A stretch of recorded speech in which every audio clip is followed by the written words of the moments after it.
안녕하세요. 지금의 경제 상황은 매우 어렵죠.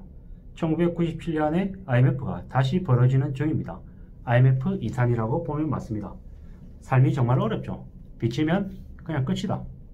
그냥 더 이상 기회가 없다, 희망이 없다 라고 보시는 게 맞을 것 같습니다. 물가가 오르면 모든 게 멈추는 거죠. 전국의 건설 현장에서 멈추는 게 발생하는 건 뭐 때문일까요? 그냥 답이 없어서 멈추는 거죠. 그냥 멈추는 게 아니라는 거죠. 미국은 40년 만에 물가 지수가 8.5%인데 이게 더 올라갈까 우려해야 되는 상황인 거죠. 한국은 한국대로, 유럽은 유럽대로 전 세계가 신음당하고 있죠. 이제 자동으로 양털 깎기를 당하는 거다라고 봐야 되는 거죠. 둔촌주공 소송전이 어떻게 될까요? 쉽게 해결될까요? 아니죠. 오래 걸리죠. 금방 뭔가가 해결될 것처럼 희망과 기대를 심어주지만 금세 나아질 리 없다라는 거죠.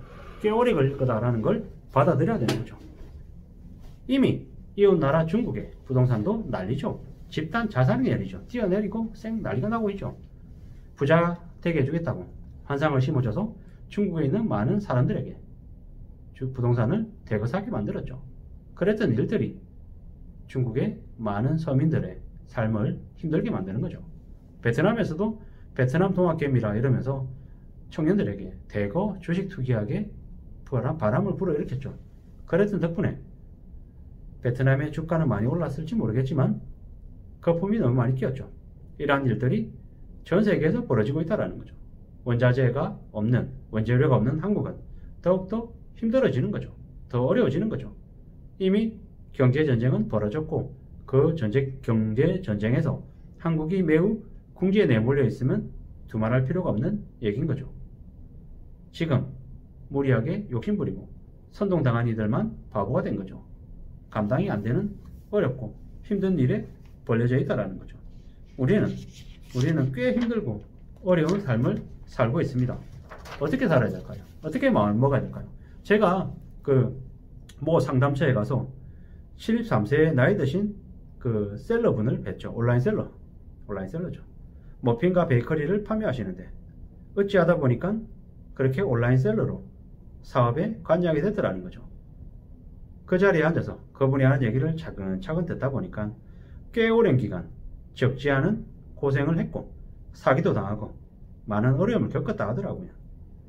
원래 자신은 그 일에 한 구성원으로, 한 멤버로 뛰어들어갔지만 나중에 무수히 많은 사람들이 나 몰라라고 떠밀고 뒤통치고 돈 들고 나르고 별짓거리 당하면서 자신을 궁지에 내몰았다 하더라고요. 한때 젊었을 당시에는 식물 디자이너로 작가로 살면서 매우 좀 우아하게 여유롭게 살았는데 뒤늦게 나이 들어서 사업에 잘못 관여돼서 사람을 잘못 만나서 일을 하게 됐고 그러다 보니까 지금은 그래도 아마존에서도 부르고 네이버의 스마트 스토어로 매출을 해내고 그래도 적지 않은 매출을 하면서 그 분야에서 자리매김을 하고 계시더라고요.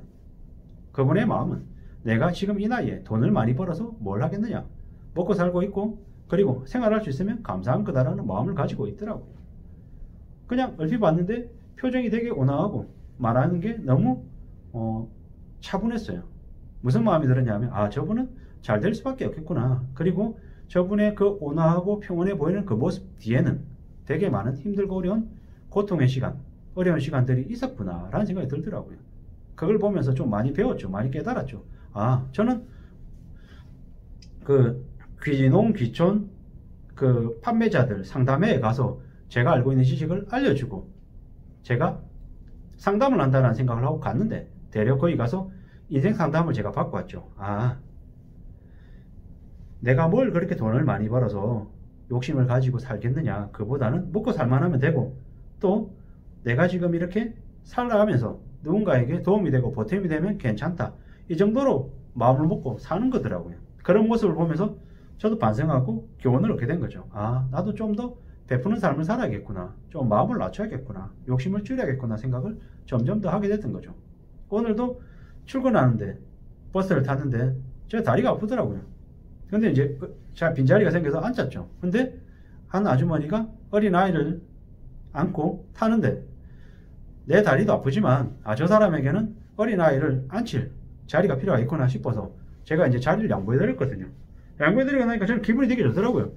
고작 별거 아니지만 내 자리 그냥 하나 내어줬을 뿐이지만 내가 누군가에게 보탬이 되다 생각에 내 존재가 좀 별거 아니지만 그냥 뿌듯했던 거죠. 아, 내가 쓸모가 있는 존재구나 하는 생각이 들어서 고마웠던 거죠. 내가 베풀었는데 되려 내가 기분이 더 좋았죠. 아, 이런 거구나. 누군가에게 뭔가 해주면 내가 손해보는 게 아니라 되려 얻는 거구나. 이런 생각을 하니까 참 고맙더라고요. 참 고맙더라고요. 아, 세상에 욕심부리고 탐욕으로 내가 뭔가 좀 더 가지려고 생각하는 것보다는 내가 뭔가 남들에게 좀 해주려는 생각, 베풀려는 생각을 하면 그게 되려도 나한테 더 좋은 복이 오는 거구나. 기회가 더 오는 거구나. 이런 생각이 들었죠. 그래, 그런 마음으로 살아야겠다. 내가 좀 더 욕심부리고 탐욕 가지고 더 가지려고 악다구니로 그러지 말고 우공이산의 마음으로 어리석은 노인이 산을 옮기듯이 저도 지금 현재 제가 일하고 있는 영역에서 차근차근 아주 긴 호흡으로 멀리 내다보고 살아가야겠다. 그리고 함부로 욕심부리거나 탐욕을 갖지 말고 차근차근 밑바닥부터 다져나가야겠구나. 이런 생각들을 하게 된 거죠. 물론 살다 보면 생각지도 못한 의도치 않은 그런 사고가 생기기도 합니다. 충격이 생기기도 하죠. 그래서 더 몰락하고 더 무너지고 더 쓰러지기도 합니다. 그런데 그럼에도 불구하고 절대로 포기하지 말라는 말씀을 드리고 있습니다. 3억 5천만 원의 전쟁이라고 하는 이승용 씨의 책이 있습니다. 그분은 하루에 한두 시간을 자고 7개에서 9개의 아르바이트를 하면서 3억 5천만 원의 빚을 10여 년이라는 기간 단위에 다 갚았습니다. 보통 사람 아니죠. 물론 그분이 한 대로 그대로 하라는 얘기는 절대 아니죠. 대신 그분의 마음, 태도, 의지, 용기, 그 불편한 현실을 마주했던 그분의 마음가짐은 배울 필요가 있다는 말씀을 드리는 거죠. 저는 저대로 그분의 모습, 그분의 태도를 보면서 반성하죠. 그동안 제가 헛살았구나. 너무 욕심부렸구나. 겁먹부렸구나. 짧은 기간에 뭔가를 이루겠다라고 욕심을 부리고 부의 추월 선이니 경제적인 자유를 부르짖으며 착각에 빠졌구나라는 반성을 하죠. 앞으로는 어떻게 살아야 될지도 많이 구상합니다. 좀 더 착실하게 살아야겠죠. 좀 더 성실하게 지내야겠죠. 그러면서 이래저래 여러 가지를 다듬어 가야겠죠. 그래야 될 것 같습니다. 좀 더 단단하게, 좀 더 착실하게 살아가야겠죠. 제 유튜브를 들으시는 60대 중반의 분께서 저한테 얘기하시죠. 아직 젊다. 그 말씀을 들으면 제가 용기를 얻습니다. 아, 나 아직 젊구나. 아직 건강하게 해야 될 게 많구나. 좀 더 공부하고 좀 더 착실하게 살아야겠구나 라는 마음을 먹게 된다는 거죠. 이런 게 얼마나 좋습니까? 얼마나 감사한 일입니까? 고마운 일입니까? 이런 마음을 갖게 해준 이 유튜브라고 하는 이 영역이, 이 채널이 저한테 준 선물인 거죠.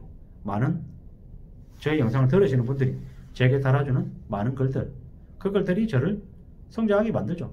반성하게 만들고 착각하고 교만하고 엉뚱한 짓거리 했던 저를 구제해 주시는 거죠. 그러면서 제가 많이 성장하고 많이 배우는 거죠. 참 고마운 일이죠. 저도 유튜브가 이렇게 저한테 큰 귀감이 되고 큰 자극이 될지는 미처 몰랐죠. 그저 그냥 보기만 하고 그냥 팔짱 끼고 쳐다보기만 했었는데 어느샌가 제가 유튜브 영상을 찍어서 올린다는 건 저 자신에게는 되게 큰 변혁이고 개혁이죠. 놀라운 일입니다. 앞으로 어떤 식으로든 좀 더 잘 살 공리를 해야겠다라는 그런 마음을 더합니다. 함부로 욕심부려서 큰 돈을 벌겠다는 생각은 안 하려고 하는 거죠. 물론 시시때때로 저도 모르게 탐욕, 욕심이 솟아오르죠. 그럴 때마다 억누르고 없애려고 애쓰는데 쉽지 않습니다. 잘 안 되는 경우도 많습니다. 하지만 그럼에도 불구하고 헤쳐나가고 극복해야겠죠. 살면서 안 좋은 일 많이 겪죠. 힘들고 어려운 충격들도 많이 생깁니다. 근데 그러한 것들을 어떻게 극복할지, 어떻게 견뎌낼지를 잘 강구해야 될 것 같습니다. 너무 큰 욕심을 부리지 말아야 되겠습니다. 항상 생존을 최우선의 과제로 생각하고 지내야겠습니다. 이번에는 IMF급의 위기가 온 겁니다. 1997년에 IMF는 갑자기 와서 터졌지만 이번에는 4, 5년 동안 그 위기가 나눠져서 서서히 점점 더 크게 올 것 같습니다. 이번에는 꽤나 힘들고 어려운 일이 장기간 동안 벌어지기 때문에 마음을 더 단단히 먹어야 될 것 같습니다. 돈 문제는 우리네 삶의 모습을 결정합니다. 절대 있어도 없어도 되는 게 아니라는 거죠. 정말로 돈을 목숨줄로 생각하고 더 소중하게 생각하고 지내야 될 것 같습니다. 이상입니다.